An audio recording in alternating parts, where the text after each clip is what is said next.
WrestleMania32 is this Sunday, and we did this yesterday, but it didn't upload, so we'll do it again. Uh, Very quickly, let's go through these matches and updates on a card. It looks like the first off isn't really an update of a card. This isn't actually a match. This is just a confirmation that Sports Center is coming to WrestleMania with Jonathan Coachman coming to WrestleMania like he did with SummerSlam. Uh, but it's been interesting because Coach recently was on a Madison Square Garden card with the thing with the Usos, New Day, and Dudleys, which was great. Didn't really get to see the whole thing because, again, it's at Madison Square Garden.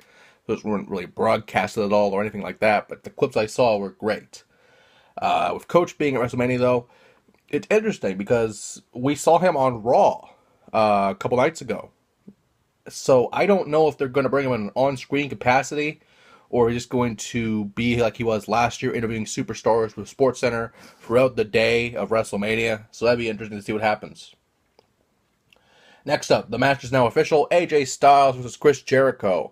This match is very simple. AJ gets his spotlight, AJ gets his Mania moment, and AJ beats Jericho at Mania. Next up, the Total Divas versus Bad and Blonde. The team of representing Total Divas, the retiring Brie Bella, which we'll get to a little bit later, Paige, Natalya, Alicia Fox, and the returning Eva Marie, which we'll get to a little bit later as well, versus Bad and Blonde, Lana, Summer Rae, Naomi, the returning Emma, which we'll get to a little bit later, and Tamina. It looks really weird in this picture. I didn't even recognize her at first. Just the graphic looked weird on Tamina there. But first off, Emma returning at main event a couple nights ago. That started this team of Summer Rae coming up, wanting the spotlight with Bad and Blonde, becoming a faction. And this is Lana's first ever wrestling match. We could have had this sooner with Rusev and Ziggler with the whole Summer Lana storyline, but that didn't happen because of Rusev's injuries and stuff like that. This is Lana's first ever match. It'll be interesting to see what happens here. Emma has been for the longest time in NXT with Dana Brooke, which would have been interesting to see for the Bad and Blonde team to have Emma and Dana Brooke on this team. But Dana's still injured, so that's probably why. Brie Bella retiring after WrestleMania due to Daniel Bryan's health, and that way she can be with him more, and she's been talking about having a baby, so two birds, one stone there. And finally, Eva Marie returning to Raw. She has been also with Nia Jax. Would have been great to have Nia Jax on the other side with Tamina to have some Samoan connection there, but that's not going to happen. Nia Jax will probably debut on her own, probably be the next Kong of WWE, which should have happened with Kong, but it didn't, but oh well.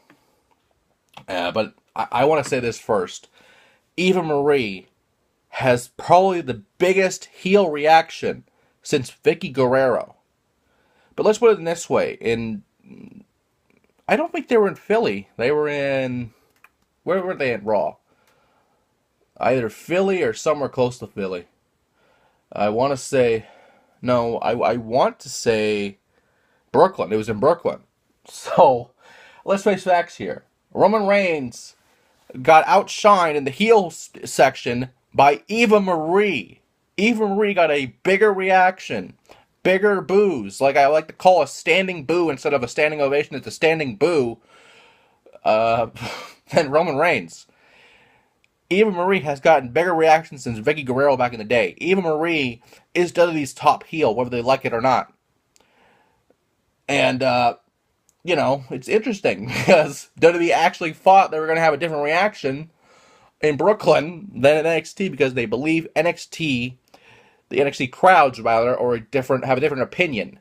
But on Raw, we found out they still hate Eva Marie, which is fucking great. But as far as this goes, this could go either way. I would rather want Lana to beat Brie. That way, the retirement's over. The retirement's in effect.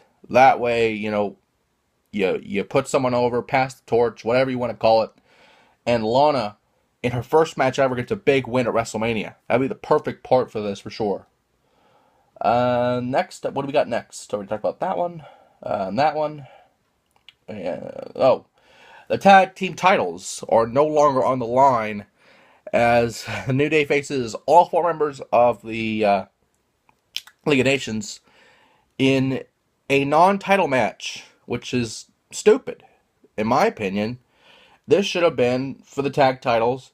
Since the Freebirds are going in the Hall of Fame, you could have had the Freebirds in some form of Freebird rules for the tag titles. It would have been perfect. But that only solidifies my prediction from last time. The New Day will win because Barrett's contract is coming up. Unless they have maybe Rusev or someone else take the pin someone else. Or take the win for someone else. Unless that happens, the New Day are going to win this match no matter what. And finally, we got one more after that. The Andre the Giant Memorial Battle Royal. This is going to be a great match. And a lot more names have been added to the thing here since last time. We had actually had the guests for a little while. We already went through Heath Slater through Kane. So next up is Tyler Breeze, who honestly is just there to make up the numbers. Unfortunately, I hate saying that about Tyler Breeze, but he's had a lot of misfavor in WWE's higher ups ever since a couple of months ago. So he's going to get eliminated no matter what. If he was to win, though, he'd be a dark horse, but I doubt it. Speaking of dark horses, no pun intended, Mark Henry, one of the bigger names in this match. And honestly, Mark Henry could possibly win this thing. If Big Show or Kane are eliminated, or if both are eliminated, Mark Henry's the favorite, for sure. Jack Swagger, he's not going to win. Fandango, love the guy, but he's not going to win. Damien Sandow was so close last year to winning the Battle Royal, but losing the Big Show in the end. Sandow could possibly win this. I doubt he will, but it's possible. Darren Young, he's just in here for the hell of it, because Titus is still suspended. He will not win this. There's no issue here. Connor and Victor at the Ascension, 2 birds with 1 stone. They're going to win this. They are not going to win, especially since one of them took the job to Kalisto a couple days ago. And finally, Golden and R Truth. They're not going to win this. I would love to see a ladder spot with Truth, like in the Rumble, but he's not going to win. It's that simple.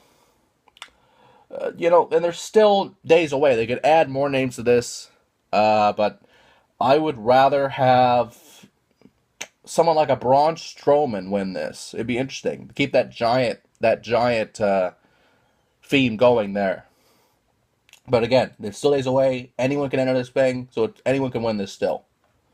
And finally, the United States title's on the line. Kalisto versus Ryberg.